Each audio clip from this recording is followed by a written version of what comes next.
الحمدللہ الحمدللہ وکفا والصلاة والسلام علی عبادہ الذین اصطفیٰ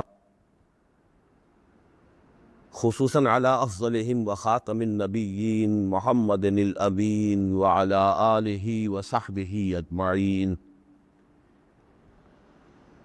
اما بعد فقد قال اللہ تبارک وتعالی کما ورد فی آخر سورة الواقعہ اعوذ باللہ من الشیطان الرجیم بسم اللہ الرحمن الرحیم فلا اقسم بمواقع النجوم وإنه لقسم لو تعلمون عظیم انه لقرآن کریم فی کتاب مکنون لا يمسه الا المطہرون تنزیل من رب العالمین افبهذا الحدیث انتم مدہنون وتجعلون رزقکم انکم تکذبون وقال جل وعلا كما ورد في سورة الجمعة مثل الذين حملوا التوراة ثم لم يحملوها كمثل الحمار يحمل أسفارا بئس مثل القوم الذين كذبوا بآيات الله والله لا يهدي القوم الظالمين صدق الله العظيم. وعن عبيدة المليكي رضي الله تعالى عنه قال رسول الله صلى الله عليه وسلم يا أهل القرآن لا تتمسدوا القرآن واتلوه حق تلاوته في آناء الليل والنهار وافشوه وتغنوه وتدبروا فيه لعلكم تفلحون رواه الإمام البيهقي رحمه الله. رب اشرح لي صدري ويسر لي أمري واحلل عقدة من لساني يفقهوا قولي. اللهم ربنا ألهمنا رشدنا واعذنا من شرور أنفسنا. اللهم أرنا الحق حقا وارزقنا اتباعه وأرنا الباطل باطلا وارزقنا اجتنابه. اللهم آنس وحشتنا في قبورنا وارحمنا بالقرآن العظيم. اللهم اجعله لنا إماما ونورا وهدى ورحمة. اللهم ذكرنا منه ما نسينا وعلمنا منه ما جهلنا وارزقنا تلاوته آناء الليل وآناء النهار واجعله لنا حجة يا رب العالمين آمين. معزز حاضرین اور محترم خواتین، مجھے آج اپنی زندگی کی مشکل ترین تقریر کرنی ہے. مشکل ترین مضمون یا موضوع کے اعتبار سے نہیں، اس لیے کہ میرا آج کا موضوع میرا محبوب ترین موضوع ہے، جس پر میں نے گزشتہ 30 سالوں کے دوران بے شمار مرتبہ تقریر کی. اس کے مختلف پہلو مختلف اسالیب سے، مختلف ترتیبوں سے بے شمار مرتبہ بیان کیے ہیں، جن پر کہ میرے آڈیو کیسٹس، ویڈیو کیسٹس بہرحال جتنی تعداد میں ہیں ان کا مجھے علم نہیں. مشکل یہ ہے کہ آج میرا فیصلہ ہے کہ اس موضوع کے جو اہم نکات ہیں ان سب کو میں ایک ترتیب کے ساتھ صرف 1 گھنٹے میں آپ کے سامنے رکھنا چاہتا ہوں. اصل فیصلہ یہ ہے کہ ظفر تاب قدم ہر کجا کے می نگرم کرشمہ دامن دل می کشد کے جائی جاست. اب انتخاب کرنا ہے ان میں سے کون کون سی باتیں آپ کے سامنے رکھوں.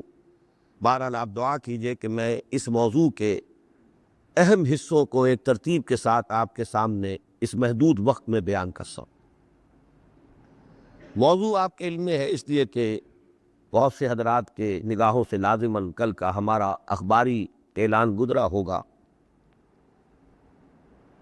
قرآن کریم اور ہماری ذمہ داریاں،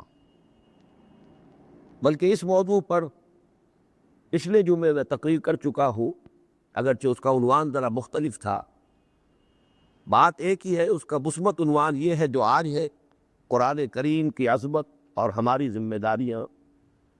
اسی کو منفی انداز میں بیان کیا تھا کہ ہمیں غور کرنا چاہیے کہ ہم کہیں تکذیب قرآن کے مرتکب تو نہیں ہو رہے، اپنے طرز عمل سے قرآن مجید کی تکذیب تو نہیں کر رہے، اسے جھٹلا تو نہیں رہے۔ بات ایک ہی ہے، انداز مختلف ہے۔ پھر یہ کہ جو موقع ہے میری ان گفتگوؤں کا وہ بھی آپ کے علم میں ہے کہ چونکہ قرآن کالج میں جو رجوع القرآن کا ہم نے تعلیم بالغاں کا ایک نظام ایک سالہ کورس کی شکل میں جاری کیا ہے، اس کے داخلے ہونے والے، اور ساتھ ہی جو ہمارا بی اے کا داخلہ ہے 3 سالہ گریجویشن کورس ایف اے اور ایف ایس سی پاس طلباء کے لیے، اس کا بھی داخلہ جو ہے اس کا آغاز ہونے والا ہے، تو ان کی طرف توجہ دلانی بھی اپنی ان گفتگوؤں کے ذریعے سے مقصود ہے۔ میں اپنے موضوع پر ظاہر بات ہے کہ گفتگو کروں گا سب سے پہلے عظمت قرآن فی نفسہ ہی، ہم سمجھے کہ اس کی عظمت ہے کیا، اس لیے کہ کسی شے کی قدر و قیمت سے آگاہ ہونے ہی پر اس کے بارے میں ہمارے طرز عمل کا دار و مدار ہے۔ کسی شے کی قدر و قیمت کا اندازہ ہو جائے گا، اس کے لیے آپ محنت کریں گے، کوشش کریں گے، ایثار کریں گے، قربانی دیں گے۔ اگر اس کی قدر و قیمت کا آپ کو اندازہ ہی نہیں ہے تو ظاہر بات ہے کہ اس کی طرف آپ کی توجہ نہیں ہو۔ پھر اس کے بعد ہمیں دیکھنا ہے کہ قرآن مجید کے ضمن میں ہماری ذمہ داریاں کیا ہیں، ہم کن کن کوتاہیوں کے مرتکب ہو رہے، اور اب تک جو کوتاہی ہو گئی ہے اس کی تلافی کی کوئی صورت ہے یا نہیں، اور ہے تو کیا۔ عظمت قرآن کے بیان کے ضمن میں بھی پہلے فارسی زبان کا ایک مقولہ آپ سن لیجئے: قدر گوہر شاہ دانت یا بدانت گوہری۔ ہیروں اور جواہرات کی قدر و قیمت سے یا تو بادشاہ لوگ واقف ہوتے ہیں، ان میں کھیلتے ہیں، انہیں پہنتے ہیں، ان کا اوڑھنا بچھونا ہے، یا پھر جوہری جو ان میں ڈیل کرتا ہے، خرید و فروخت کا کام کرتا ہے۔ قدر گوہر شاہ دانت یا بدانت گوہری۔ اس حوالے سے واقعہ یہ ہے، قرآن مجید کی عظمت کما حقہ تو صرف اسی ہستی کے علم میں ہے جس کا یہ کلام ہے۔ صاحب کلام اور متکلم ہی جانتا ہے کہ میرے کلام کی عظمت کیا ہے، یعنی اللہ تعالی۔ یا پھر اس کا علم ہے کما حقہ محمد الرسول اللہ صلی اللہ علیہ وسلم کو، جن پر یہ قرآن نازل ہوا، جو اس کے مخاطب اولین بھی تھے اور جو اس پر سب سے پہلے ایمان لانے والے۔ یہ 3 الفاظ حضور کے بارے میں نوٹ کر دیجئے، محبت وحی بھی تھے کہ آپ پر وہ وحی نازل ہوئی، آپ ہی اس کے اولین مخاطب بھی تھے۔ پہلا حکم آیا اقرا، مخاطب کون ہے؟ محمد رسول اللہ، اور آپ ہی اس پر سب سے پہلے ایمان لانے والے۔ آمن الرسول بما انزل الیہ من ربہ والمؤمنون۔ باقی یہ کہ عام انسانوں میں سے صحابہ کرام رضوان اللہ تعالی علیہ مجمعین جس درجے اس کی عظمت سے واقف تھے، میں اس کا تذکرہ صرف کروں گا ان حوالوں سے کہ عبداللہ ابن عمر رضی اللہ تعالی عنہما یہ فرماتے ہیں کہ میں نے صرف سورہ بقرہ پر 8 سال تک غور کیا ہے۔ زبان ان کی اپنی عربی، کوئی اجنبی زبان نہیں سیکھنی تھی۔ جس ماحول میں قرآن نازل ہوا، شان نزول کے سارے واقعات ان کی نگاہوں کے سامنے، وہ خود اس ماحول کا جز ہے، اور پھر وہ صرف سورہ بقرہ پر 8 برس تک تدبر کر۔ اس سے آپ اندازہ کر لیجئے ان کے نزدیک اس کی قدر و قیمت کیا تھی۔ یا پھر صحابہ کرام کے جو رات کی نماز میں ہر ہفتے قرآن مجید ختم کرتے تھے، گویا کہ 4.5 پارے کے لگ بھگ تہجد میں صحابہ کرام کی ایک بڑی جماعت جو ہے اس کا قرآن مجید کے ساتھ عشق کا یہ عالم تھا۔ 4.5 پارے روزانہ پڑھ کر ہی انسان ہر ہفتے میں قرآن ختم کر سکتا ہے۔ بس صرف ان 2 حوالوں پر اکتفا کر رہا ہوں۔ اب عظمت قرآن جیسا کہ میں نے عرض کیا، یا اللہ تعالیٰ اس سے کما حقہ واقف ہے، یا اللہ کے رسول محمد صلی اللہ علیہ وسلم۔ اسی حوالے سے عظمت قرآن بزبان صاحب قرآن، صاحب کلام یعنی اللہ تعالیٰ نے اسے کیسے بیان کیا، اور عظمت قرآن بزبان محبت قرآن حضور نے کیسے بیان کی؟ سب سے پہلے متکلم خود اللہ تعالی۔ قرآن مجید میں ظاہر بات ہے کہ ان چیزوں کا احصاء اور استقصاء کرنا ممکن نہیں ہے، جتنے مختلف پیرایوں میں اللہ تعالیٰ نے اپنے کلام کی عظمت کی طرف توجہ دلائی۔ اس وقت میں جو ترتیب اپنے ذہن میں رکھتا ہوں، سب سے پہلے تو یہ دیکھیے کہ قرآن مجید میں کتنی مرتبہ اللہ نے خود قرآن کی قسم کھائی۔ یاسین والقرآن الحکیم، قاف والقرآن المجید، صاد والقرآن ذی الذکر، قرآن مجید کی قسم۔ اور یہ کس اعتبار سے کہ اصل میں محمد الرسول اللہ صلی اللہ علیہ وسلم کی رسالت کا سب سے بڑا ثبوت قرآن ہے۔ آپ کا اصل معجزہ قرآن، یاسین والقرآن الحکیم انک لمن المرسلین۔ قسم جس بات پر کھائی جا رہی ہے وہ یہ کہ یقیناً اے محمد آپ اللہ کے رسول ہیں، رسولوں میں سے ہیں۔ اس قسم، اس پر گواہی قرآن کی ہے، قرآن گواہ ہے، قسم ہے قرآن کی۔ یعنی در حقیقت قرآن سب سے بڑا ثبوت ہے رسالت و نبوت محمدی کا۔ پھر قرآن مجید کے لیے اسی طرح یہ مرکبات ناقصہ شمار ہوتے ہیں۔ کیا کیا صفات قرآن مجید میں اللہ تعالیٰ نے خود استعمال فرمائے۔ ابھی جیسا کہ آپ نے دیکھا، القرآن الحکیم، حکمت سے مملوء قرآن، قاف القرآن المجید بل ہوا قرآن مجید فی لوح محفوظ، مجد، بزرگی والا قرآن۔ کہیں آتا قرآن کریم، انہ لقرآن کریم فی کتاب مکنون، کہیں کتاب العزیز، بہت زبردست، بڑی باجبروت، بڑی قوت والی کتاب۔ والقرآن ذی الذکر، یاد دہانی والا قرآن۔ اب میں صرف یہ جس کو کہتے ہیں کہ نمونہ مشت اذخروارے کے انداز میں یہ میں نے صرف اشارے کیے ہیں، احاطہ کرنا مقصود نہیں ہے، ناممکن۔ دوسرے نمبر پر آئیے، میں نے صرف قرآن مجید کے 4 مقامات کا انتخاب کیا ہے۔ ان میں سے ہر مقام پر میری پوری تقریریں بھی موجود ہیں۔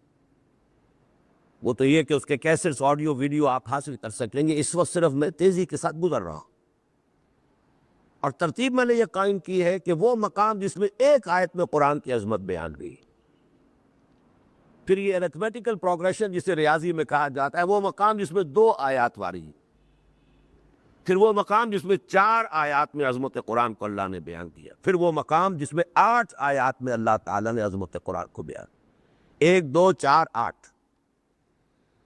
پہلی آیت سورہ حشر کی، لو انزلنا هذا القرآن على جبل لرأيته خاشعا متصدعا من خشية الله وتلك الامثال نضربها للناس لعلهم يتفكرون۔ اگر ہم نے اس قرآن کو کسی پہاڑ پر اتار دیا ہوتا تو تم دیکھتے کہ وہ دب جاتا اور پھٹ جاتا اللہ کے خوف سے۔ اور یہ مثالیں ہیں جو ہم لوگوں کے لیے بیان کر رہے ہیں، شاید وہ غور و فکر کریں، تفکر و تدبر سے کہا۔ ایک بات میں درمیان میں بھول گیا ہوں اپنی ترتیب میں، اللہ قرآن مجید کی عظمت سے واقف، محمد صلی اللہ علیہ وسلم کا باحق سے واقف، صحابہ کرام کی قدر و قیمت کا جو اندازہ تھا، ان کو جو اندازہ تھا اس کا تذکرہ ہو چکا۔ عام انسانوں میں سے خاص طور پر عصر حاضر ہی نہیں، ماضی قریب تک بھی میرے نزدیک عظمت قرآن کا جس قدر انکشاف علامہ اقبال پر ہوا ہے، کوئی دوسری شخصیت میرے علم میں نہیں۔ میں عصر حاضر نہیں، ماضی قریب کو بھی شامل کر رہا ہوں۔ اور آج کی تاریخ میں جبکہ میری عمر کا 62واں برس بھی، اب 63واں برس بھی نصف کے قریب ہو رہا ہے، 62.5 کی عمر کو پہنچ رہا ہوں، اپنے اب تک کے معلومات اور مطالعے کا حاصل بیان کر رہا ہوں۔ عظمت قرآن کا جو انکشاف جس گہرائی کے ساتھ ہوا ہے علامہ اقبال پر، میرے علم میں کوئی دوسرا شخص کے آس پاس بھی نہیں۔ اب یہ اللہ کی دین ہے، وہ دیتا ہے جس کو چاہتا ہے۔ ذالک فضل اللہ یؤتیہ من یشاء۔ اس لیے کہ میں یہاں حوالے دوں گا علامہ اقبال کے اشعار کے، اس لیے میں نے یہ تمہید بھی پہلے ہی بیان کر دی ہے۔ ویسے میرا چھوٹا سا کتابچہ ہے علامہ اقبال اور ہم، جس میں میں نے 2 عنوانات یہ قائم کیے ہیں۔ اس دور کا سب سے بڑا داعی الی القرآن اقبال ہے، اور اس دور میں عظمت قرآن کا سب سے بڑا ثبوت اقبال۔ اس لیے کہ علماء کا تو یہ اوڑھنا بچھونا ہے، ان کی تعلیم و تربیت اسی ماحول میں ہوئی ہے۔ ایک شخص جس نے انگریزی اسکولوں میں تعلیم حاصل کی، مرے کالج سے اور مشن اسکول سے اور مرے کالج سے اور گورنمنٹ کالج سے، پھر وہ جرمنی اور انگلستان میں جا کر اس صدی کے آغاز میں فلسفہ کھنگال کر آیا، اگلے پچھلے فلسفے پڑھ ڈالے، پھر اگر اسے ہدایت کے لیے اگر کہیں پناہ ملی ہے تو صرف قرآن مجید، کہ یہ میرے نزدیک عصر حاضر میں عظمت قرآن کا سب سے بڑا ظہور۔ نہ کہیں جہاں میں اما ملی، جو اما ملی تو کہاں ملی، میرے جرم خانہ خراب کو تیرے عفو بندہ نواز میں۔ اگر اپنے پورے فلسفہ خودی کو بھی وہ کہتا قرآن مجید کی ایک آیت سے ماخوذ ہے، وَلَا تَكُونُوا كَالَّذِينَ نَسُوا اللَّهَ فَأَنسَاهُمْ أَنفُسَهُمْ أُولَٰئِكَ هُمُ الْفَاسِقُونَ۔ سید نذیر نیازی مرحوم گواہ ہے، علامہ اقبال نے خود ان سے کہا میرے فلسفہ خودی کی سورس کی آیت۔ بہرحال اس بات کو میں نے چاہا تھا کہ اسے بھی نوٹ کرا لوں۔ اب دیکھیے قرآن مجید ایک آیت میں جو اپنی عظمت بیان کر رہا، بلکہ کہنا چاہیے اللہ نے جو بیان کی، اگر ہم اس قرآن کو پہاڑ پر نازل کر دیتے اور اس کی تشریح آپ کو کرنی ہوگی القرآن یفسر بعضہ بعضا کے اصول کے مطابق، سورہ اعراف میں تذکرہ موجود ہے کہ حضرت موسیٰ علیہ السلام نے درخواست کی تھی کہ اللہ اپنا دیدار بھی عطا کر دے، تو اللہ نے فرمایا تھا کہ تم مجھے نہیں دیکھ سکتے، لن ترانی، ان آنکھوں کے ساتھ، اس انسانی وجود کے ساتھ تم مجھے نہیں دیکھ سکتے، لیکن اندازہ ہی کرنا تو ذرا اس پہاڑ کو دیکھو، ہم ذرا ایک تجلی اس پر ڈالیں گے، اگر وہ پہاڑ اس کا تحمل کر لے تو سمجھنا کہ شاید تم بھی ہمارے دیدار کا تحمل کر سکو۔ فلما تجلی ربہ للجبل جعلہ دکا وخر موسیٰ صعقا، جب اللہ نے اپنی ایک تجلی جو ہے پہاڑ پر ڈالی ہے تو پہاڑ پھٹ گیا، دم گیا، اور حضرت موسیٰ بالواسطہ مشاہدہ کرتے ہوئے بھی بے ہوش ہو کر گر گئے۔ گویا کہ جو تجلی ذات باری تعالیٰ کی تاثیر ہے وہی قرآن کی تاثیر، تمثیل وہی بیان کی، لو انزلنا ھذا القرآن علی جبل لرأیتہ خاشعا متصدعا من خشیۃ وتلک الامثال نضربها للناس لعلهم یتفکرون۔ اس کو علامہ اقبال نے ادا کیا ہے، فاش گویم آنچه در دل مضمر است، این کتابیں نیست چیزیں دیگر است۔ صافی کہہ دوں تم سے جو میرے دل میں ہے، اس قرآن کو کتاب نہ سمجھنا، یہ کوئی اور شے ہے۔ کیا شے ہے؟ مثل حق پنہاؤ ہم پیداستو، زندہ ہو پائندہ ہو گویاستو۔ جو ذات باری تعالیٰ کی صفات ہیں وہی اس کی صفات ہے، جیسے اللہ الحی ہے، القیوم ہے، ایسے ہی یہ قرآن مثل حق پنہاؤ ہم پیداستو، وہ الظاہر بھی ہے الباطن بھی ہے، اسی طرح اس قرآن کی صفات ہے۔ صرف اشارے کر رہا ہوں، پھر برس کر چکا ہوں، موضوعات پہ میری مفصل تقاریر موجود ہے۔ اب آئیے دو آیات، سورہ یونس کی آیات 57-58۔ یا ایھا الناس قد جاءتکم موعظۃ من ربکم وشفاء لما فی الصدور وہدی ورحمۃ للمؤمنین قل بفضل اللہ وبرحمتہ فلذلک فلیفرحوا ھو خیر مما یجمعون۔ صدق اللہ العظیم۔ اے لوگو، تمہارے پاس تمہارے رب کی طرف سے واعظ بھی آ گیا ہے، اور تمہارے باطنی اور روحانی امراض کا علاج بھی آ گیا ہے، اور ہدایت بھی آ گئی ہے، اور رحمت بھی آ گئی۔ اے نبی ان سے کہہ دیجئے یہ قرآن جو تمہارے لیے واعظ بھی ہے، تمہارے روحانی اور باطنی امراض کا علاج بھی ہے، تمہارے لیے ہدایت بھی ہے، رحمت بھی ہے۔ قل بفضل اللہ وبرحمتہ، اے نبی کہہ دیجئے یہ اللہ کے فضل اور رحمت کا مظہر ہے۔ فبذالک فلیفرحوا، خوشیاں منانی ہے تو اس پر مناؤ، اتنی بڑی نعمت اللہ نے تمہیں عطا کی ہے، ناز کرنا ہے تو اس پر کرو، فخر کرنا ہے تو اس پر کرو، خوشی منانی ہے تو اس پر مناؤ۔ ہوا خیر مما یجمعون، یہ کہیں بہتر ہے ان تمام چیزوں سے جو یہ جمع کرتے ہیں، سیم و زر ہو، ہیرے جواہرات ہو، ساز و سامان ہو، جو کچھ تم جمع کر رہے ہو دنیا میں، جو بھی انسان جمع کرتا ہے، جس شے کو بھی قیمتی سمجھ کر جمع کرتا ہے، جان لو ان تمام چیزوں سے بڑھ کر قیمتی شے یہ ہوا خیر مما یجمعون۔ اس آیت میں جو ترتیب ہے بڑی ہی حکیمانہ ترتیب ہے۔ قرآن مجید میں آج کل جو ہمارا ہفتے وار درس ہو رہا ہے، اس میں آیت ابھی وہ گزری ہے، ثم قست قلوبکم فہی کالحجارۃ او اشد قسوہ، انسانوں کے دل سخت ہو جاتے۔ اقبال نے بھی کہا ہے پھول کی پتی سے کٹ سکتا ہے ہیرے کا جگر، مرد نادا پر کلام نرم و نازک بے اثر۔ پہلے ضرورت ہے کہ دل کی سختی رفع۔ زمین سخت ہے، اس کے اوپر بارش برے گی اور پانی بہہ جائے گا، جذب ہوگا ہی، تو کہاں سے روئیدگی آئے گی، کہاں سے سبزہ آئے گا؟ زمین کا اوپر کا کرسٹ جو ہے اسے توڑو تاکہ پانی جذب ہو سکے۔ انسان کو الٹی آ رہی ہے، دوا معدے میں ٹکی نہیں رہی، جذب ہی نہیں ہو رہی، تو کیا اس کی تاثیر ہوگی؟ دوا جذب ہو تب تاثیر ہوگی۔ تو سب سے پہلی صفت بیان کی کہ یہ موعظہ ہے، یہ قرآن دلوں کو نرم کرنے والی شے۔ یا ایھا الناس قد جاءتکم موعظۃ، جب دل نرم ہوں گے اب یہ قرآن اس کے اندر اترے گا، نرم بھی خود کرے گا، حل بھی خود چلائے گا، دل کی سختی کو بھی رفع کرے گا، پھر جذب ہو کر شفا بنے گا۔ تمہارے اندر جو امراض ہیں، روحانی امراض ہیں، تمہارے باطنی امراض ہیں، ان کا علاج کرے گا۔ اب نتیجتاً اس کی ہدایت سے مستفید ہو سکو گے۔ پہلی دو شرطیں پوری نہ ہو تو ہدایت، قرآن اپنی جگہ ہدایت ہے، ابو جہل تو استفادہ نہیں کر سکا، ابو لہب سے تو جو ہے ابو لہب پر تو اس کا اثر ظاہر نہیں ہوا، پھر ہدایت بنے گا، اور جب ہدایت بنے گا تو رحمت کا مظہر بن جائے گا، دنیا اور آخرت کی رحمت کا ذریعہ بن جائے گا۔ یہ چار چیزوں میں ترتیب ہی۔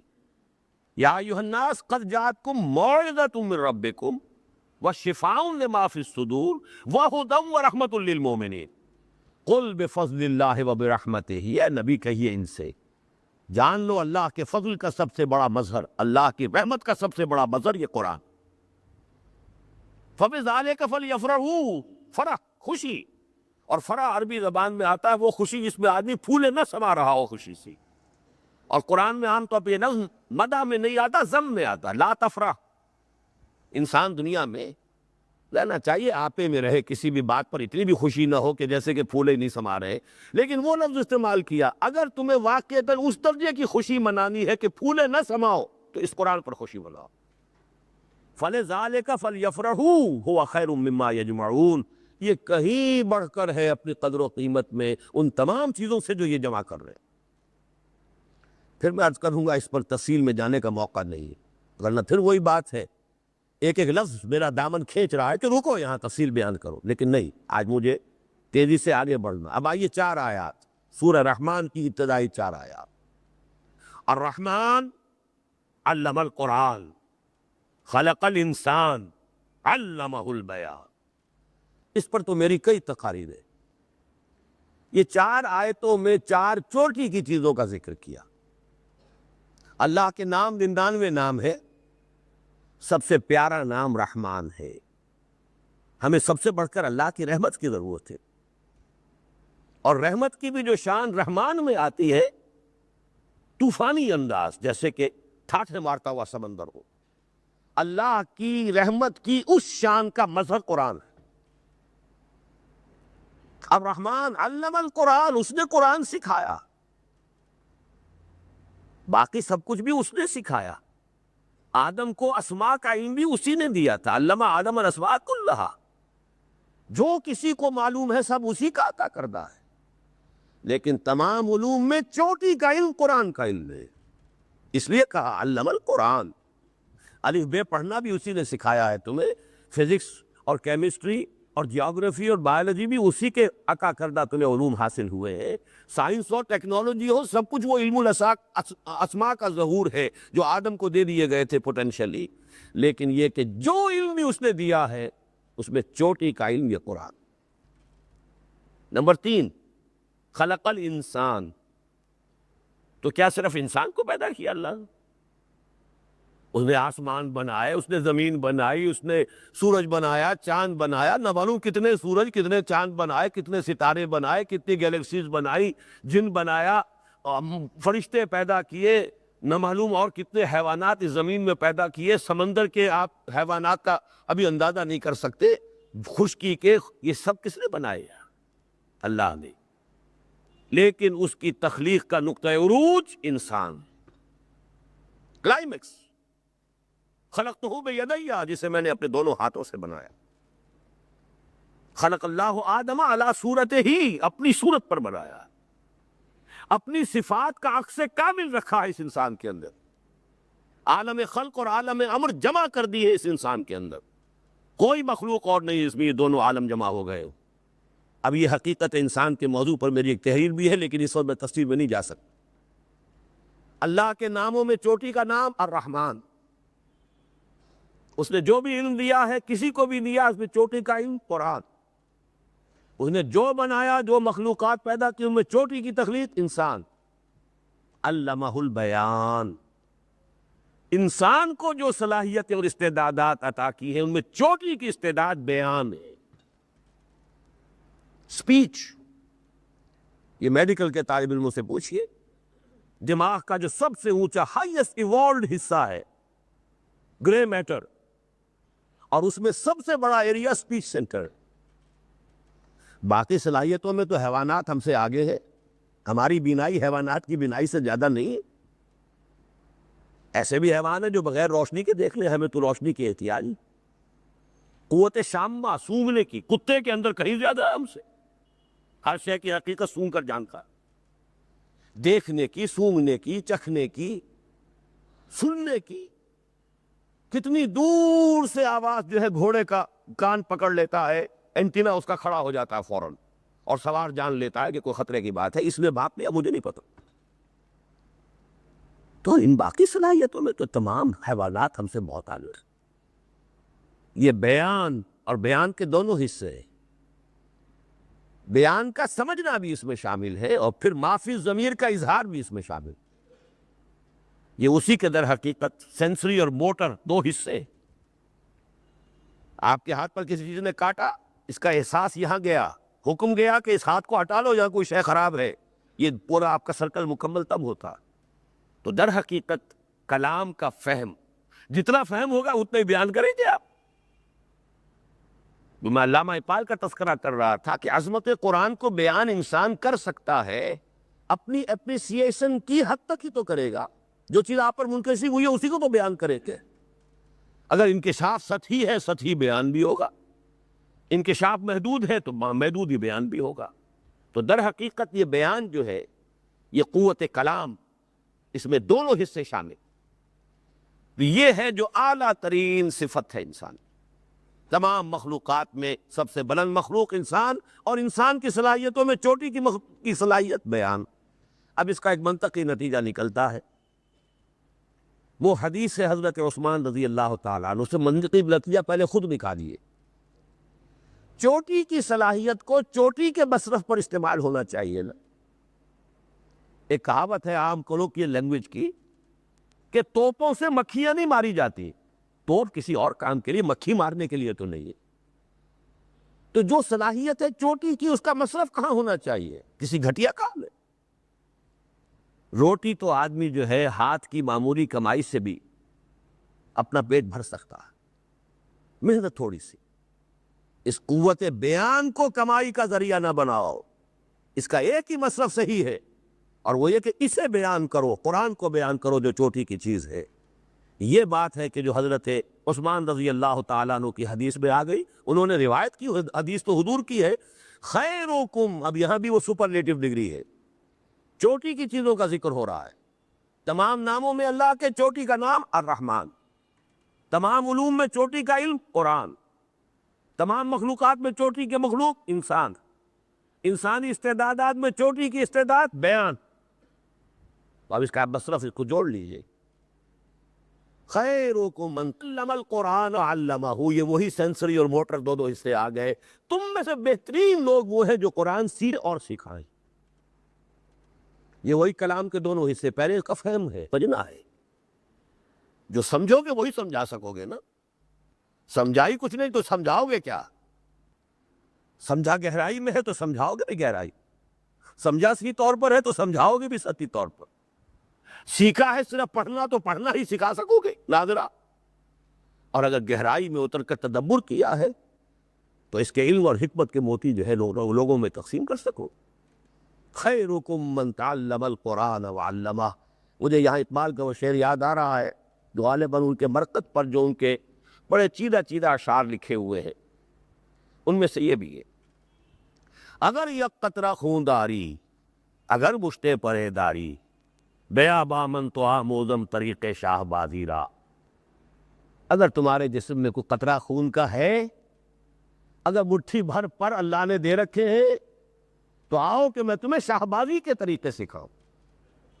اگر اللہ نے آپ کو کوئی صلاحیت دی ہے، ذہانت دی ہے، فہم دیا ہے، اس کی کوئی گہرائی دی ہے، فیکلٹی آف انڈرسٹینڈنگ اگر یہ دیا ہے، اور پھر اگر قوت بیان دی ہے، ابلاغ کر سکتے ہیں، اظہار ما فی الضمیر کر سکتے ہیں، تو کہیں اور نہ اس میں صرف کرو ان قیمتوں کو، ان قیمتی صلاحیتوں کو۔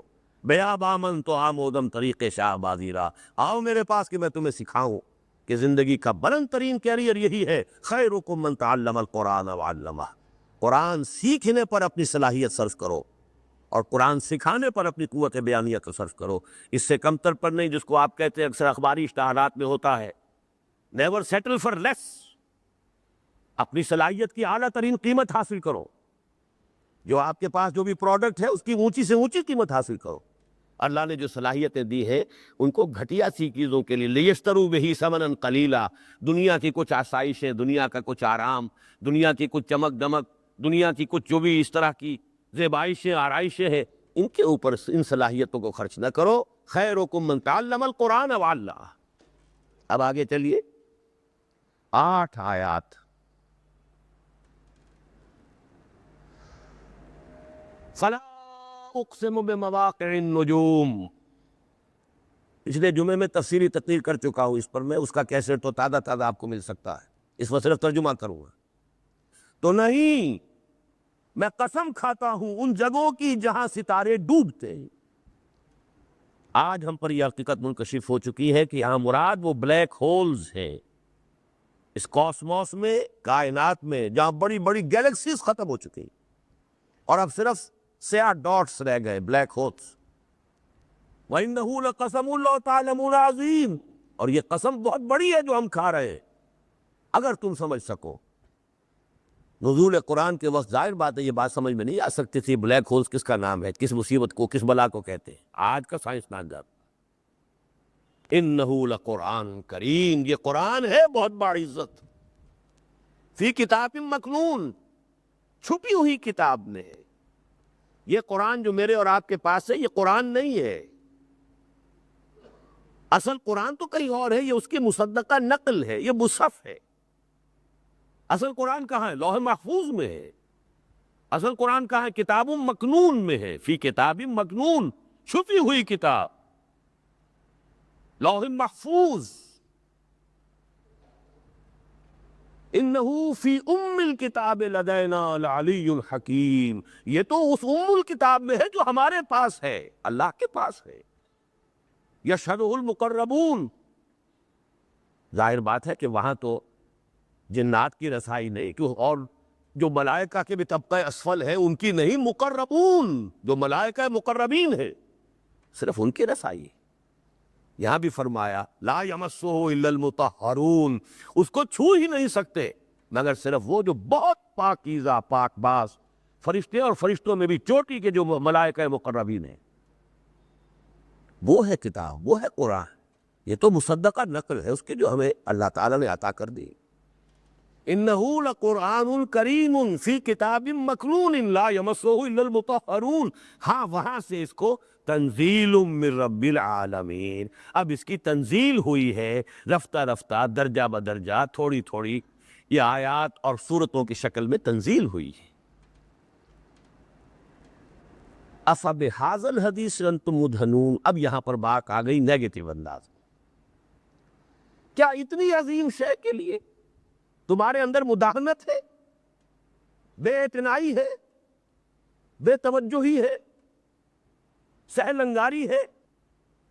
کتنی عظیم شے، اللہ کی صفت ہے یہ، اللہ کا کلام، مثل حق پنہاؤ ہم پیداستو، زندہ و پائندہ و گویاست، اور اس سے یہ بے اعتنائی، اس کی طرف یہ عدم التفات، اس کی طرف یہ بے توجہی۔ سب کچھ پڑھ لیا، اس نے نہیں پڑھا، انگریزی سیکھ لی، اتنی عربی نہیں سیکھ سکے کہ قرآن مجید کو سمجھ سکتے۔ اپنے عمل کا تجزیہ کرو، اپنا حساب کر لو، پچھلے جمعے کے خطاب کے لیے جو اخباری اشتہار میں نے مرتب کیا تھا اس میں اس حدیث کا حوالہ دیا تھا، حاسبوا انفسکم من قبل ان تحاسبوا، اس دنیا میں اپنا محاسبہ کر لو اس سے پہلے کہ قیامت کی عدالت میں کھڑے ہو جاؤ اور تب محاسبہ تمہارا ہو رہا ہو، تب تو اصلاح کا کوئی امکان ہی نہیں، تب تو آخری فیصلے صادر ہوں گے۔ یہاں سوچ لو جب تک کہ ابھی مہلت ہے، نہ معلوم وہ مہلت کب ختم ہو جائے۔ جھنجھوڑنے کا اس سے زیادہ آپ مؤثر اور بلیغ انداز اور کہاں دیکھیں۔ افبہذا الحدیث انتم مدہنون، اس چیز کے لیے، اس قرآن کے لیے، حدیث اللہ کے لیے، فبأی حدیث بعدہ یؤمنون، اس کے لیے عدم التفات، بے توجہی، پڑھائی نہیں، سیکھائی نہیں، سمجھائی نہیں، پڑھتے ہی نہیں۔ وَتَجْعَلُونَ رِزْقَكُمْ أَنَّكُمْ تُكَذِّبُونَ، اب اس کا جو منطقی تجزیہ کر کے بتایا، در حقیقت اس کے معنی کیا؟ تم اسے جھٹلا رہے ہو، تمہارا یہ کہنا کہ ہم مانتے ہیں کہ یہ اللہ کا کلام ہے جھوٹ ہے۔ کیسے ممکن ہے کہ تم اسے اللہ کا کلام مانتے اور یہ بے اعتنائی ہوگی؟ کوئی بتائیے اس کی کوئی منطقی کوئی توجیہ ہے؟ اللہ کا کلام مانو اور پھر اسے نہ پڑھو، کوئی امکان ہے؟ اللہ کا کلام مانو اور اسے نہ سمجھو، کوئی امکان ہے؟ اللہ کا کلام مانو اور اتنی عربی بھی نہ سیکھ سکو کہ اسے سمجھ سکو براہ راست، کوئی امکان ہے؟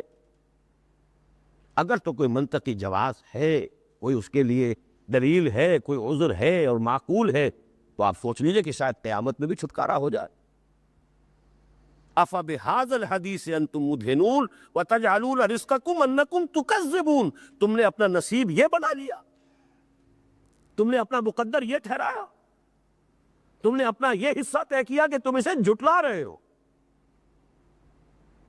اس پر ہو سکتا ہے کوئی صاحب کہے کہ یہ تفسیر میں آپ کو تفسیر بالرائے اختیار کر رہے ہیں، یہاں تو اصل میں خطاب جو ہے وہ اشارہ جو ہے کفار کی طرف ہے جو کہہ رہے تھے کہ ہم نہیں مانتے کہ یہ اللہ کا کلام، یقیناً وہ بھی پیش نظر ہے، لیکن یہ کہ میں اس کے لیے دلیل دوسری بھی قرآن سے دے دیتا ہوں، اسی لیے میں نے یہ آیات آج شروع میں پڑھی تھی۔ جیسے آج ہمیں قرآن دیا گیا ہے، ایسے ہی سابقہ امت مسلمہ کو تورات دی گئی تھی۔ مثل الذین حملوا التوراۃ ثم لم يحملوها کمثل الحمار يحمل اسفارا بئس مثل القوم الذین کذبوا بآیات اللہ واللہ لا یہدی القوم الظالمین، مثال ان لوگوں کی جو حامل تورات بنائے گئے تھے پھر انہوں نے اس کی ذمہ داری کو ادا نہیں کیا، اس گدھے کی سی ہے جس پر کتابیں لگی ہوئی ہو، کتابوں کی کشتی لاد دی جائے۔ اب بری مثال ہے اس قوم کی جس نے اللہ کی آیات کو جھٹلایا۔ تو کیا بنی اسرائیل نے تورات کو جھٹلایا؟ یا تو لفظ تکذیب کس کے لیے آ رہا ہے؟ منکرین تورات کے لیے نہیں آ رہا، مومنین تورات کے لیے آ رہا، لیکن ان کا عملی جو طرز تھا، طرز عمل، وہ در حقیقت تکذیب پر ہے۔ جب تم پڑھتے نہیں تو اس کا مطلب ہے تکذیب کر رہے۔ یہ تکذیب حالی ہے، ایک تکذیب قولی ہوتی ہے، میں نہیں مانتا اس کو اللہ کا کلام ہے، یہ تو محمد کا اپنا گھڑا ہوا کلام ہے۔ یہ ان کی کفار مکہ کی تکذیب یہ تھی۔ ہم کہتے ہیں مانتے ہیں اللہ کا کلام ہے، پڑھتے نہیں۔ حضور کا فتویٰ سن لیجئے، ما آمن بالقرآن من استحل محارمہ، جس شخص نے قرآن کی کسی حرام کردہ شے کو حلال اپنے لیے کر لیا، اس کا قرآن پر کوئی ایمان نہیں۔ بنا پھرے مومن ایمان اور مومن قرآن اور بہت بڑا قرآن مجید کا جو ہے، چاہے بہت بڑا قاری ہو اور بہت بڑا عالم ہو، قرآن نے کسی شے کو حرام قرار دیا اور تم اپنے لیے حلال ٹھہرا رہے ہو، تمہارا کوئی ایمان قرآن پر نہیں۔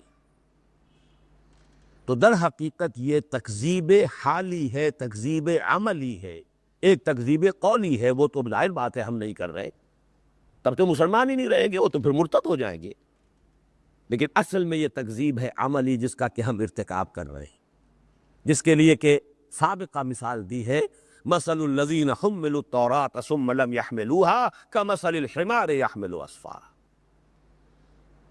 بئس مثل القوم الذین کذبوا بآیات اللہ واللہ لا یہدی القوم الظالمین۔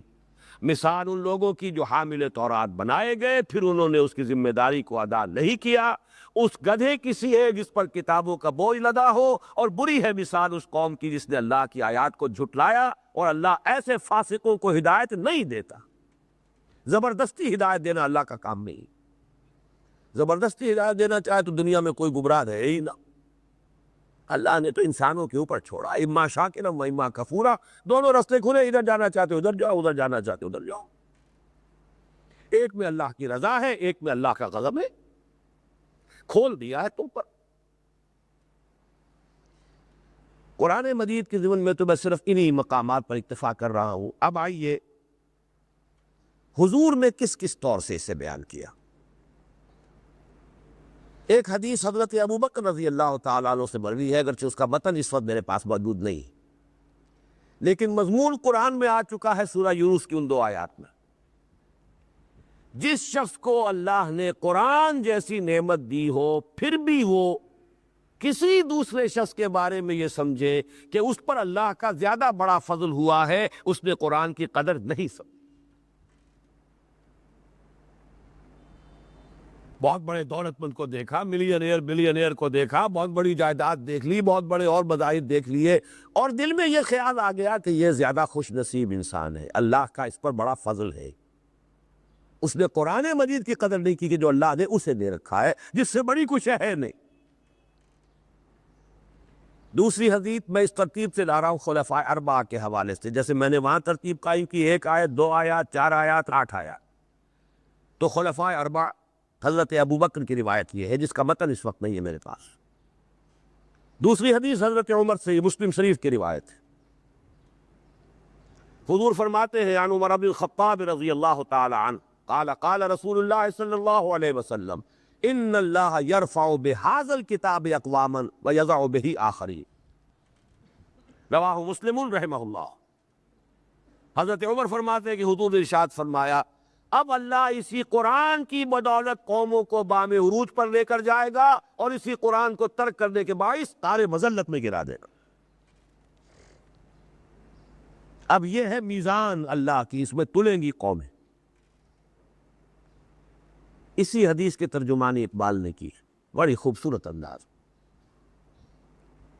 وہ زمانے میں معزز تھے مسلمان ہو کر، اور تم خوار ہوئے تارک قرآن ہو۔ اور فارسی میں ہے اصل میں، اس میں جو پرجلال انداز ہے، خار از محجوری قرآن شدی، شکوہ سنجے گردش دوراں شدی، اے تو شبنم بر زمیں افتندئی، در بغل داری کتاب زندئی۔ اے مسلمان قوم، اے امت مسلمہ، تو ذلیل و خوار ہوئی ہے قرآن کو چھوڑنے کے باعث۔ خام خواہ شکوہ کر رہے ہو، کبھی گردش دوراں کا، کبھی اللہ کا، کبھی کسی اور کا، اس نے یہ کر دیا، اس نے یہ کر دیا، اس نے ہم پر یہ ظلم ڈھالے، انہوں نے اس طریقے سے ہم پر جو ہے مظالم کیے۔ اصل میں کیوں یہ سب کچھ ہو رہا ہے؟ خار از محجوری قرآن شدی، شکوہ سنجے گردش دوران شدی، اے تو شبنم بر زمیں افتندئی، در بغل داری کتاب زندئی۔ اے وہ قوم جو شبنم کے مانند زمین پر پڑی ہوئی ہے، اب بھی تیری بغل میں یہ کتاب زندہ موجود ہے جو تجھے دوبارہ باب عروج تک پہنچا سکتی۔ حضرت عثمان کی روایت میں پہلے آپ کو سنا چکا رضی اللہ تعالی عنہ، اور یہ بخاری شریف کی روایت ہے، خیرکم من تعلم القرآن وعلمہ، تم میں سے بہترین لوگ وہ ہیں جو قرآن سیکھیں اور سکھائیں۔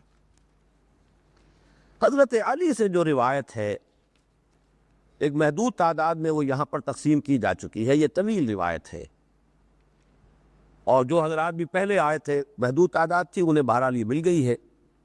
ہمارے ڈاکٹر نصیب الدین خواجہ صاحب نے بہت خوبصورت آرٹ پیپر پر اس کو چھپوایا، تو میں نے ان سے درخواست کی تھی جتنے نسخے پڑے ہوئے لے آئیے، وہ مل گئے ہوں گے آپ حضرات کو۔ یہ روایت جو ہے ترمذی شریف میں بھی ہے اور دارمی میں بھی ہے۔ اس کا آغاز جو روایت یہاں دی گئی ہے ایک عجیب انداز میں ہوا ہے، ان علی قال انی سمعت رسول اللہ صلی اللہ علیہ وسلم یقول انہا ستکون فتنہ۔ حضرت علی سے مروی ہے رضی اللہ تعالی عنہ، وہ فرماتے ہیں کہ میں نے سنا حضور کو صلی اللہ علیہ وسلم یہ فرماتے ہوئے ان قریب ایک بہت بڑا فتنہ رونما ہوگا۔ فقلت، حضرت علی فرماتے ہیں کہ میں نے عرض کیا من مخرج منہا یا رسول اللہ، اے اللہ کے رسول صلی اللہ علیہ وسلم، اس فتنے سے بچاؤ کا راستہ کون سا ہوگا، نکلنے کا راستہ کون سا ہوگا، بچنے کی سبیل کون سی ہو؟ اس پر حضور نے جو یوں سمجھیے کہ یہ تو صرف ایک حدیث نہیں، خطبہ معلوم ہوتا، طویل حدیث، کتاب اللہ، فتنوں سے بچانے والی شے صرف ایک ہے، وہ اللہ کی کتاب، فیہ خبر ما قبلکم و نبأ ما بعدکم و حکم ما بینکم، طویل حدیث ہے، یہ میں بعد میں عرض کروں گا کچھ حصے اس کے، لیکن ایک اور بات نوٹ کر لیجئے، اس سے بھی زیادہ دلچسپ بات ہے۔ دارمی میں یہ روایت کس اعتبار سے بھی آئی ہے کہ اصل مکالمہ شروع میں ہوا ہے حضرت جبرائیل اور حضور کا صلی اللہ علیہ وسلم۔ حضرت جبرائیل نے حضور سے ایک سوال کیا علیہ السلام و صلی اللہ علیہ وسلم، سوال کیا یا محمد امتک بعدک،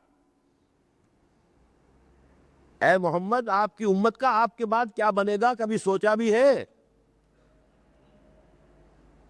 ابھی تو آپ موجود ہیں بنفس نفیس، بہرحال انک میت و انہم لمیتون، آپ کو بھی انتقال ہوگا، امتک بعدک، آپ کے بعد آپ کی امت کا سہارا کون سا ہے؟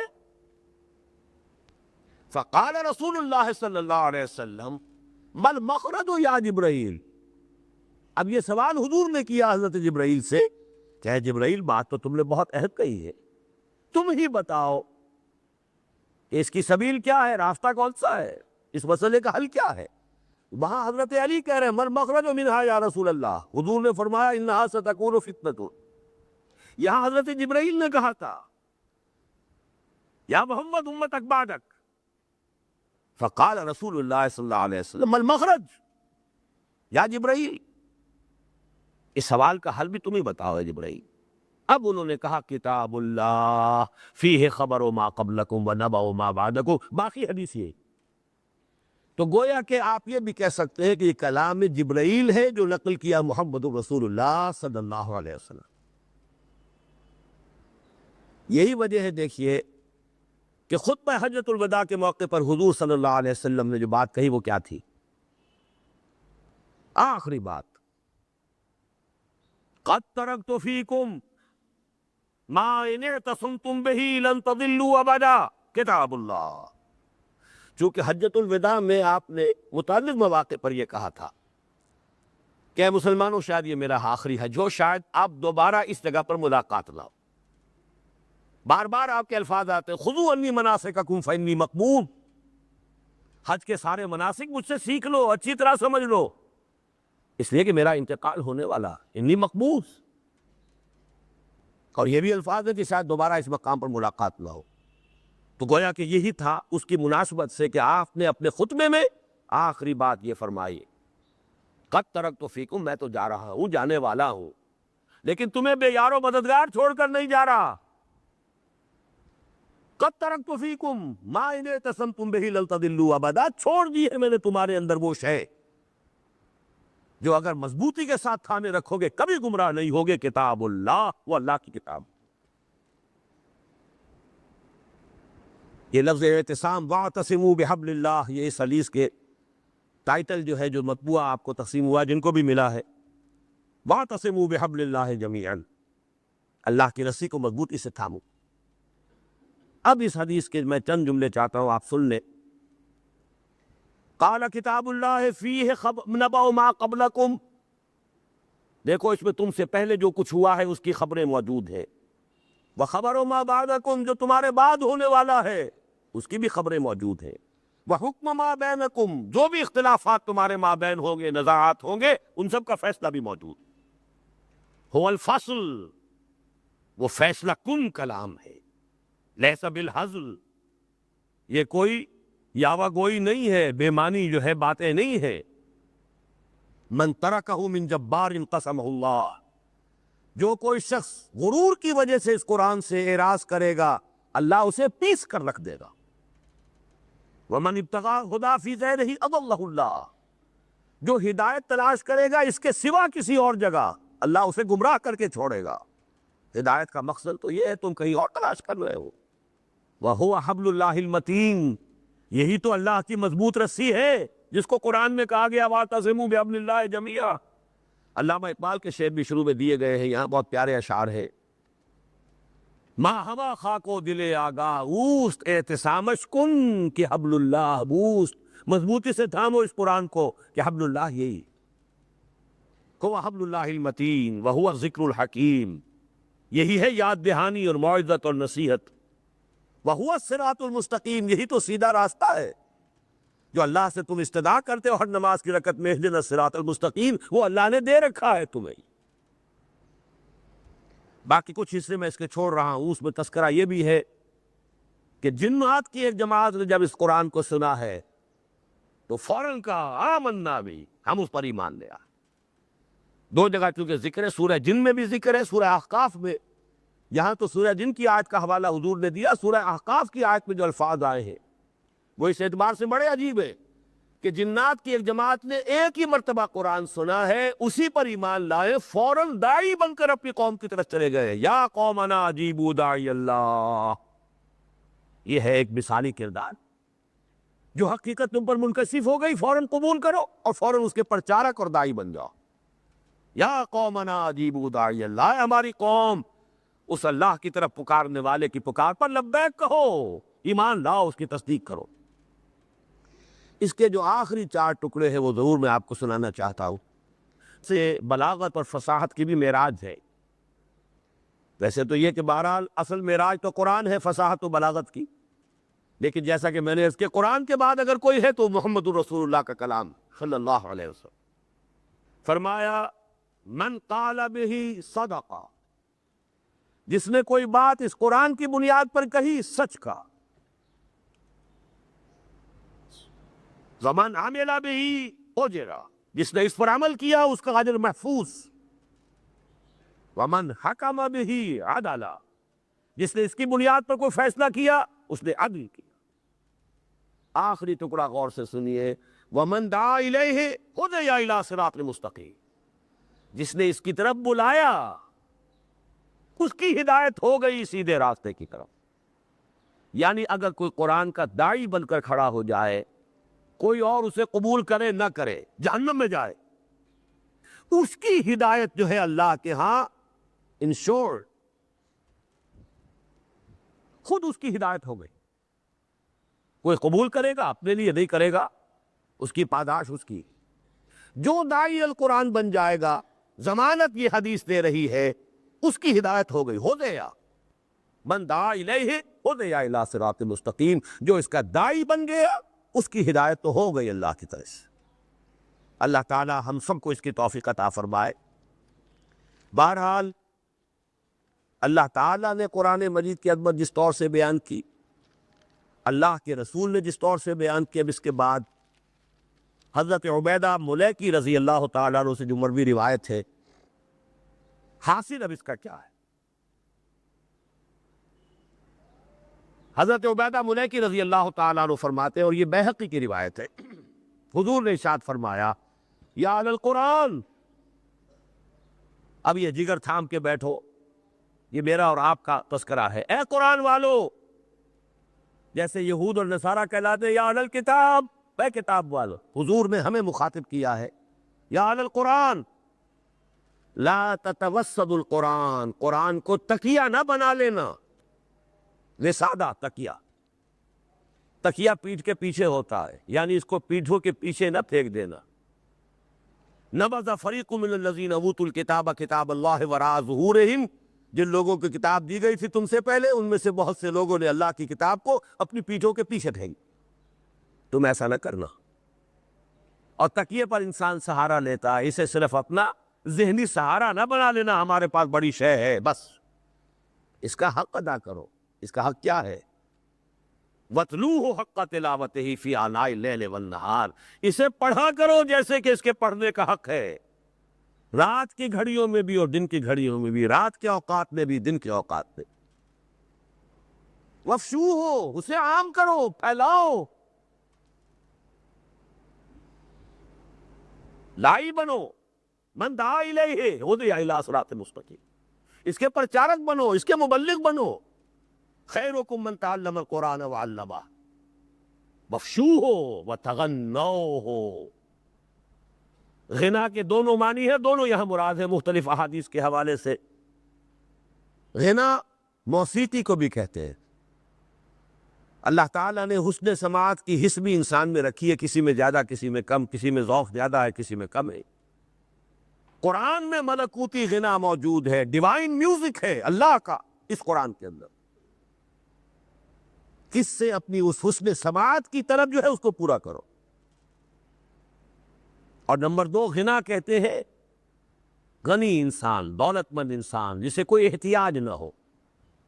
جب سب سے بڑی دولت یہ ہے ہوا خیر مما یجمعون، تغنا ہو اس کے بل پر اپنے آپ کو غنی محفوظ کرو۔ وہی بات جو حضرت ابوبکر والی حدیث کے حوالے سے میں نے آپ کو بتائی، قرآن جیسی دولت تمہیں دے رکھی اور پھر یہ سمجھو کہ کسی اور پر اللہ کا بڑا فضل ہوا ہے، تو تم نے قرآن کی عظمت کو نہیں پہچانا۔ وَتَدَبَّرُوا فِيهِ لَعَلَّكُمْ تُفْلِحُونَ، اور اس پر تدبر کرو، اس کی گہرائی میں غور و فکر کرو۔ قرآن میں ہو غوطہ دن ہے مرد مسلمان، تاکہ تم فلاح پاؤ۔ یہ 4 شرطیں پوری کرو گے تو فلاح ہوگی۔ جیسے سورۃ العصر میں بھی 4 ہی شرطیں آئی ہیں، وَالْعَصْرِ إِنَّ الْإِنسَانَ لَفِي خُسْرٍ إِلَّا الَّذِينَ آمَنُوا وَعَمِلُوا الصَّالِحَاتِ وَتَوَاصَوْا بِالْحَقِّ وَتَوَاصَوْا بِالصَّبْرِ۔ 4 ہی الفاظ سورہ حج کی آیت میں آئے، یا ایھا الذین آمنوا ارکعوا واسجدوا واعبدوا ربکم وافعلوا الخیر لعلکم تفلحون۔ 4 ہی چیزیں سورہ آل عمران کے آخر میں آئی، آخری آیت، یا ایھا الذین آمنوا اصبروا وصابروا واتقوا ورابطوا واتقوا اللہ لعلکم تفلحون۔ یہاں بھی دیکھیے 4، جعل القرآن لا تتوسطوا القرآن واتلوه حق تلاوته في آناء الليل والنهار وافشوه وتغنوه وتدبروا فيه لعلكم تفلحون۔ ویسے تو یہ حدیث مبارک جو ہے اپنے مضمون پر خود مکتفی ہے، لیکن یہ کہ اللہ تعالیٰ نے جو توفیق مجھے دی تھی، اور یہ آج سے اب یوں سمجھیے کہ 26 برس قبل کی بات کر رہا ہوں، مسجد خضرہ سمن آباد میں 2 جمعوں میں تقریر کی تھی اسی موضوع پر، مسلمانوں پر قرآن مجید کے حقوق، گویا کہ اسی حدیث کی شرح ہے جس پر وہ کتابچہ مشتمل ہے۔ اس کتابچے کو اللہ تعالیٰ نے جو بھی پذیرائی عطا فرمائی، وہ اردو کے اندر تو لاکھوں کی تعداد میں چھپا ہے اور تقسیم ہوا ہے، مفت تقسیم کیا لوگوں نے۔ حیدرآباد دکن میں چھپ رہا ہے، بامبے میں چھپ رہا ہے، معلوم کہاں کہاں چھپ رہا ہے، مختلف جگہوں پر لوگوں نے تقسیم کیا ہے۔ عربی میں ترجمہ ایک صاحب نے از خود کیا، فارسی میں ترجمہ ایک صاحب نے از خود کیا، انگریزی میں ترجمہ ایک صاحب نے از خود کیا۔ ابھی مجھے وہاں ملیشیا سے آیا ہے، اب میں پڑھ بھی نہیں سکتا اس کو، لیکن یہ کہ اس زبان میں بھی چھپ چکا ہے، وہاں پر خود ہی کسی نے ترجمہ کیا ہے۔ یہ کتاب تاکہ مسلمانوں کو متوجہ کیا جائے کہ ایک مسلمان، ہر مسلمان پر قرآن مجید کے 4-5 حقوق جو ہے بقدر استعداد، اس پر ایمان جیسا کہ ایمان کا حق ہے، اس کو پڑھنا جیسے کہ پڑھنے کا حق ہے، اس کو سمجھنا جیسے کہ سمجھنے کا حق ہے، اس پر عمل کرنا جیسے کہ عمل کرنے کا حق ہے، اور اسے عام کرنا اور دوسروں تک پہنچانا جیسے کہ اس کو عام کرنے کا اور تبلیغ کا حق ہے۔ یہ کتابچہ جو ہے ہماری اس دعوت کا، ہماری اس پوری تحریک کا، یوں سمجھیے کہ سٹارٹنگ پوائنٹ ہے، جس کے بعد جو بھی یہ تقریباً 27-28 برس ہو چکے ہیں کہ میری محنت جو ہے، یہ قرآن اکیڈمی وجود میں آئی تو، اور قرآن کالج بنا، یہ سب کے سب در حقیقت سمجھیے کہ 2 چھوٹے چھوٹے کتابچے ہیں، وہاں سے ہماری یہ تحریک شروع ہوئی۔ میں اپنی گفتگو کا تو اختتام اسی پر کر رہا ہوں۔ چند منٹ آپ سے مزید جو مجھے درکار ہے وہ یہ ہے کہ کچھ عملی باتیں آپ حضرات کے سامنے اور وقتی اور فوری طور پر جو ہے وہ چند گزارشات آپ سے اور مزید کرنا چاہ رہا ہوں۔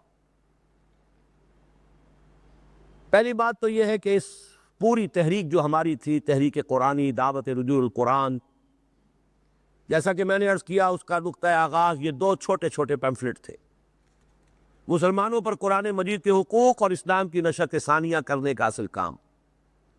وہیں سے یہ ساری تحریک چلی ہے۔ اس کے بعد جو بھی کچھ ہوا، کوئی تفصیل میں جانا، رپورٹ پیش کرنا اس وقت نہیں ہے، لیکن یہ کہ جو بھی ہماری اس وقت کیفیت ہے، سب کچھ پڑھ لیا، ایم ایس سی کیا ہوا ہے، انجینئرنگ پاس ہے، میڈیکل ہے، اس میں بھی ابھی اور ہو رہی ہے، اسپیشلائزیشن ہو رہی ہے، اور نہ معلوم کیا کیا ہو رہا ہے، 20 برس 25 برس تعلیم حاصل ہو رہی ہے، لیکن قرآن سے بعید،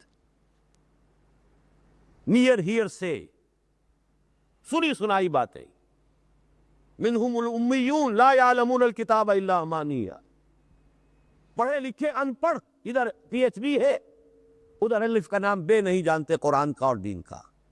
یہ ہے اصل میں جو سب سے بڑا مسئلہ ہمارے لیے ہے، اور یہ جو تکذیب عملی ہم کر رہے ہیں، اس میں تلافی کے بارے میں سوچئے جب تک اللہ تعالیٰ نے مہلت دے رکھی ہے۔ اس تلافی کے لیے بیٹر لیٹ دین نیور، اتنے سالوں سے ہم نے شروع کیا ہوا ہے۔ پہلے 2 سال کا کورس ہم نے ایڈلٹس کے لیے، ایڈلٹ ایجوکیشن کا پروگرام ہے۔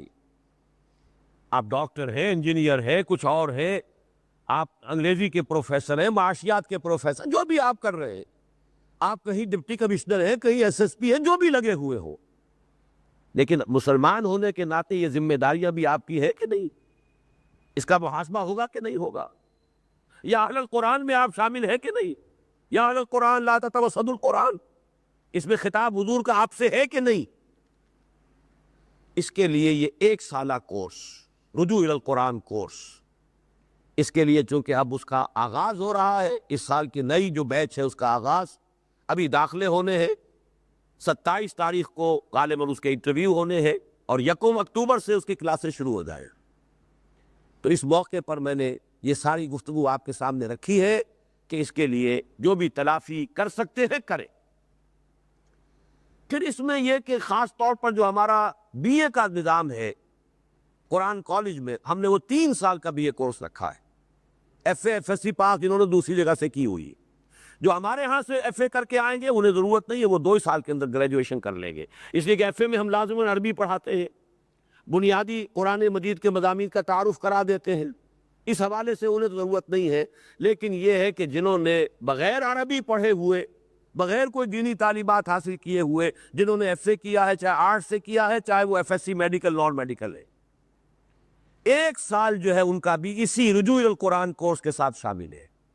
اور اس میں جیسا کہ کتاب آپ کو مل گیا ہے ہینڈ بل، اس میں آپ پڑھ لیں گے، یہ بھی غیرت دلانے کے لیے بات ہے۔ مورمن ایک فرقہ ہے عیسائیوں کا امریکہ میں، ان کی ایک ریاست اپنی بھی ہے، اوٹا، انہوں نے اپنی ریاست بنا لی، بعض چیزوں میں وہ مسلمانوں سے بہت مشابہ ہے، صرف وہی عیسائی فرقہ ہے جس میں پولیگیمی ہے، 1 سے زیادہ شادی کا ان کے ہاں پر اجازت ہے، اور بھی بعض چیزوں میں ہم سے بہت قریب۔ انہوں نے اپنے ہاں طے کیا ہوا ہے، ہر لڑکا یا لڑکی ہائی اسکول سے جب فارغ ہو جاتا ہے یا ہو جاتی ہے، 2 سال وہ اس کے لیے فارغ کرتے ہیں کہ اب یہ مذہبی تعلیم حاصل کرے۔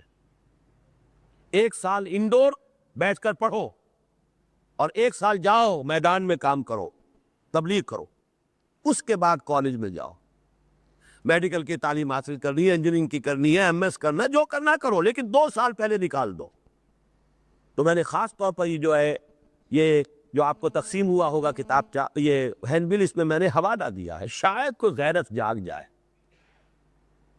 عیسائیوں کا حال یہ ہے، ہمارا حال کیا ہے؟ ہم اپنے بچوں کے لیے جتنے چاہے پیسے خرچ کر دیں، فیل ہوتا جا رہا ہے تو چلو 2 سال 3 سال 4 سال کچھ بھی کرے، لیکن بہرحال بعد میں تو ایم بی بی ایس ہو ہی جائے گا نا۔ لیکن اس کام کے اندر دین کے لیے، قرآن کے لیے ہم کوئی وقت ان کا نکالنے کے لیے تیار۔ پھر اگر اللہ تعالیٰ کی طرف سے سزا کے کوڑے دنیا میں پڑ رہے ہیں، ظاہر بات ہے کہ ہمیں کوئی شکوہ کرنے کا کوئی حق حاصل نہیں ہے اللہ کی جناب۔ تو میں اس میں کوئی مزید تفصیل میں نہیں جانا چاہتا، کیونکہ یہ ہینڈ بل یہاں پر تقسیم ہو ہی گیا ہے، آپ کو مل گیا ہے۔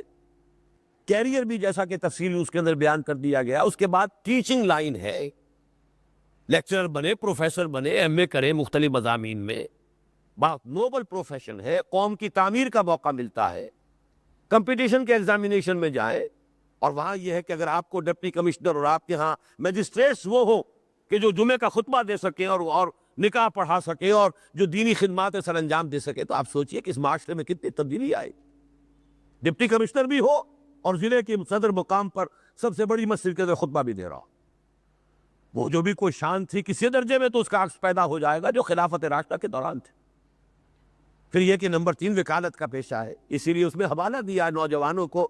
ہمارے یہاں ایک کریز ہو جاتی، کسی وقت میڈیکل کا کریز ہے، وہ دوڑے جا رہے ہیں، بھاگے جا رہے ہیں، چاہے طبیعت کی مناسبت ہے یا نہیں ہے، پھر ٹھوکریں کھا رہے ہیں، نمبر اچھے نہیں آئے ہیں، اور پھر جو ہے وہ ادھر سے ادھر دوڑ رہے ہیں، کہیں باہر جا کر کر رہے ہیں، 100 جتن جو ہے ایک کریز ہے۔ آج کل کچھ اور کریز ہو گیا ہے، وہ ایم بی اے ہے، اور کچھ وہ کتنی بڑی بڑی فیسیں دے کے لوگ جو ہے، اور اس سے کیا حاصل ہوتا ہے۔ تو یہ کہ لیگل پروفیشن ہے، اور اللہ کرے گا کہ اس ملک کے اندر اسلام آئے گا. اگر یہ ملک رہا تو اسلام آئے گا، اور اگر یہاں اسلام نہیں آیا تو یہ ملک نہیں رہے گا. سیدھی سیدھی بات. اللہ کرے کہ رہے اور یہاں اسلام آئے. وہ آئے گا تو یہاں کا عدالتی نظام، یہاں کے قوانین، یہ سب کے سب جو ہے اسلام پر ہوں گے. جن لوگوں نے عربی زبان اور یہ دینی تعلیم قرآن کی اور بنیادی حاصل کی ہوگی، خدمت کا کتنا بڑا موقع ہوگا. اور سب سے اونچا کیریئر اگر تو حضور پر ایمان ہے تو آپ نے تو فرمایا خیرکم من تعلم القرآن وعلمہ. اللہ اسی کے لیے قبول فرما لے تو اس سے بڑی بات کوئی ہے ہی نہیں. اس لیے کہ یہ تو لائف لانگ معاملہ ہے. پڑھتے رہو اور گہرائی میں اترتے رہو اور لوگوں کو گہرائی کے اندر غوطہ دنی کی صلاحیت عطا کرو. اسی کو اگر آپ اپنا لائف لانگ کیریئر بنائیں. روٹی تو اللہ تعالیٰ دیتا ہے، رزق تو وہ حیوانات کو دیتا ہے. پتھروں کے اندر جو کیڑے ہیں ان کو بھی وہ رزق ہم پہنچاتا ہے. تو کیا ہمیں رزق نہیں دے گا؟ ان چیزوں کی طرف توجہ دلانی مقصود تھی. وہ جو میرا کتاب چاہے مسلمانوں پر قرآن مجید کے حقوق، وہ یہاں پر انگریزی، عربی، فارسی، اردو تمام زبانوں میں، سندھی موجود ہے. اگر آپ اس کو اپنے دوستوں کو ہدیہ کریں، یہاں سے بھیجیں باہر، کیا پتہ کس کی زندگی میں کبھی کیا انقلاب آ جائے. میرے ایک چھوٹے بھائی ہیں جو کسی زمانے میں سعودی عرب میں بزنس کرتے تھے. وہاں ان کی ملاقات ہوئی. ایک جنرل رسک تھے جو صدر ناصر صاحب کے اہم ساتھیوں میں سے تھے. اس کے بعد پھر کچھ اختلافات ہو جاتے ہیں، جیسے جنرل اعظم خان کے ہو گئے تھے صدر ایوب صاحب سے. بہرحال ان سے ملاقات ہوئی تو انہیں جب یہ عربی کا کتابچہ دیا گیا جو مسلمانوں پر قرآن مجید کے حقوق کا ترجمہ تھا، ان کا جو ریئیکشن تھا وہ خاص طور پر نوٹ کرنے کے قابل ہے. میں اس لیے اس کو میں نے پسند کیا کہ وہ حضور کی اس حدیث کے مطابق ہے. انہوں نے کہا کہ یہ کتابچہ جس شخص نے لکھا ہے، میں یقین کے ساتھ کہہ سکتا ہوں کہ وہ شخص گمراہ کبھی نہیں ہو سکتا. حقیقت میں اسی حدیث کا آخری جملہ ہے یہ کہ من دعا الیہ ہدی الی صراط مستقیم. بہرحال مجھے تو خوشی ہوئی اس سے. ایک اللہ تعالیٰ کی طرف سے خوشخبری میں سے، مبشرات میں سے باتیں ہیں. تو بہرحال یہ کام جو ہے سب سے اونچا ہے اور اس کے لیے آپ محنت کیجئے. جو لوگ اس عمر کو پہنچ چکے ہیں کہ اب ان کے لیے پڑھنا پڑھانا ممکن نہیں، وہ تلافی کریں، کفارہ دیں، اپنی اولاد میں سے اس کام کے اوپر لگائے. اللہ تعالیٰ ان کے اس کفارے کو اور اس تقصیر کو قبول فرما دے. اور کیا پتہ وہ اولاد جو ہے ان کے لیے صدقہ جاریہ بن جائے. اس سے بڑا صدقہ جاریہ کوئی نہیں ہے. کوئی ہسپتال، کوئی یتیم خانہ صدقہ جاریہ اتنا بڑا نہیں ہے جتنا کہ نیک اولاد اگر آپ دنیا میں چھوڑ کر جائیں، دین کی خادم اولاد چھوڑ کر جائیں گے، اس سے بڑا صدقہ جاریہ کوئی نہیں. اس کتاب کے کو یہاں پر ہم نے جو اس کا ایک سادہ ایڈیشن ہے وہ آج فراہم کیا ہے. ویسے تو اس کی قیمت 6 روپے ہے، لیکن 25 کی تعداد میں وہ صرف 100 روپے میں مل جائے گا، تاکہ آپ اس ماحول میں ان دنوں میں خاص طور پر ایک جو ہے مہم چلائیے. قریب کے علاقے کے اندر یہ جو علاقہ ہے اس کو اس قرآن کالج سے اس 1 ایئر کورس سب سے بڑھ کر فائدہ اٹھانا چاہیے. اب میں کیا عرض کروں، وقت نہیں ہے اور میں سمجھتا ہوں کہ بہت سے حضرات کو شاید پریشانی بھی ہو رہی ہو. ایک صاحب ہوسٹن سے چل کر پہنچ گئے، ٹیکساس، نیو امریکہ کی جنوبی ریاست، وہ اللہ کے فضل سے شامل ہو. نیو جرسی سے نوجوان پہنچ چکا ہے اس 1 ایئر کورس میں شامل ہونے کے لیے. پیرس سے ایک نوجوان چلے آ رہے ہیں محمد صادق صاحب، وہ شاید کل یا پرسوں پہنچنے والے ہیں اس کورس میں شمولیت کے لیے. لیکن شاید یہ کہ قریب ترین جو ہے وہ محروم رہ جاتے ہیں. حسن سے بصرہ، بلال از حبش، صہیب از روم، ز خاک مکہ ابو جہل، اینچ بولا جبیس. دنیا میں ہمیشہ ہوتا ہے. قریب ترین ہو جو ہے یہ اکیڈمی بھی موجود ہے اور قرآن کالج بھی ہے. لیکن یہ کہ میں نے اس مرتبہ اس طریقے سے پہلے کبھی توجہ بھی نہیں دلائی ہے جیسے کہ اس مرتبہ میں نے یہ اہتمام کیا کہ عین جب کہ داخلے کا یہ مرحلہ ہے، میں نے یہ آپ کے سامنے گزارشات رکھی ہے. یہ قرآن کالج میں ایک سالہ رجوع القرآن کورس جس میں خواتین بھی شرکت کر سکیں گی، میں داخلہ فارم جمع کروانے کی آخری تاریخ 26 ستمبر ہے. BA 3 سالہ کورس کے تربیتی سال میں داخلہ فارم جمع کروانے کی آخری تاریخ 27 ستمبر ہے. لیکن اس میں نوٹ کر لیجئے ابھی بعض جگہوں کے نتائج نہیں آئے ہیں FAFSC کے، وہ لوگ بھی داخلے کے لیے درخواست دے سکتے ہیں. ایک سالہ کورس میں داخلے کے خواہش مند حضرات کے انٹرویو 27 ستمبر کو قرآن کالج میں صبح 9 بجے ہوں گے، جبکہ BA تربیتی سال میں داخلے کے خواہش مند حضرات کے انٹرویوز 28 ستمبر کو ہوں گے قرآن کالج میں صبح 9 بجے. BA کے طلبہ کے لیے 1000 روپے ماہانہ کی بنیاد پر 2 میرٹ اسکالرشپ بھی دستیاب ہیں. نیز کمپیوٹر کی تعلیم بھی اس کے ساتھ ہی مفت دی جائے گی۔ دیگر تفصیلات اور کالج پراسپیکٹس جو ہے جس کی قیمت ویسے 15 روپے ہے، یہاں آپ کو آج جو ہے 10 روپے کا مل جائے گا، وہ یہاں کا اسٹالز کے اوپر موجود ہے، وہ آپ لے سکتے ہیں۔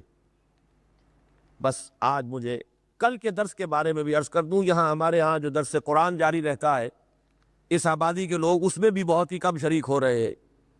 تسلسل کے ساتھ اب درس قرآن ہے، اور کل جو قرآن کا درس ہونا ہے 6:45 بجے نماز مغرب کے بعد، وہ قرآن مجید میں سورہ بقرہ کی اہم ترین آیات اس اعتبار سے کہ جب کسی مسلمان امت میں زوال پیدا ہو جاتا ہے، جیسے کہ آج ہم زوال شدہ مسلمان امت ہے، تو ان کے لیے اہم ترین جو آیات ہیں وہ کل کے ہمارے درس میں آ رہی ہیں۔ تو کوشش کیجیے زیادہ سے زیادہ تعداد میں 6:45 بجے یہ درس ہوتا ہے۔